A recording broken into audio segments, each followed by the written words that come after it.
বেশ সাজগোজ করে বের হয়েছি। হবু বরের সাথে দেখা করতে যাব। রাস্তায় হঠাৎ করে এক গাড়ির ধাক্কা লেগে লুটিয়ে পড়ি রাস্তায়। গাড়িটা পাশ কেটে চলে যাওয়ায় উঠে দাঁড়িয়ে চলে আসি সেখান থেকে। রেস্টুরেন্টে গিয়ে অনেকক্ষণ অপেক্ষা করি, যেখানে আমাকে অপেক্ষা করার কথা। অনেকটা সময় পার হয়ে গেল, কিন্তু শ্রাবণ এলো না। অদ্ভুতভাবে রেস্টুরেন্টের কোনো ওয়েটারও আমার কাছে আসেনি অর্ডার নেওয়ার জন্য। মনের দুঃখে ওয়াশরুমে গেলাম মুখে পানির ঝাপটা দিতে। আয়নায় নিজেকে নিজে দেখে অনেক ভয় পেয়ে গেলাম।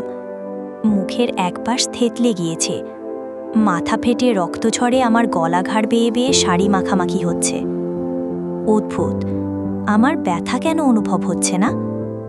আমি দ্রুত শাড়ির আঁচল দিয়ে মাথা চেপে ধরে দৌড়ে রেস্টুরেন্ট থেকে বের হয়ে পাশের এক হাসপাতালে গেলাম।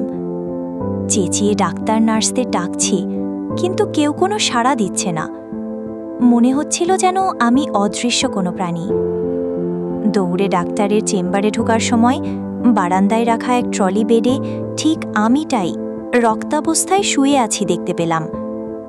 হঠাৎ মনে পড়ল, ও আমার তো অ্যাক্সিডেন্ট হয়েছিল। আমার পাশে দাঁড়িয়ে আর্তনাদে মেতে উঠেছে আমার পরিবার।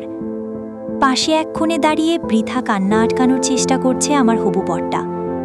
আমার সাধের বিয়েটা হয়েও হলো না।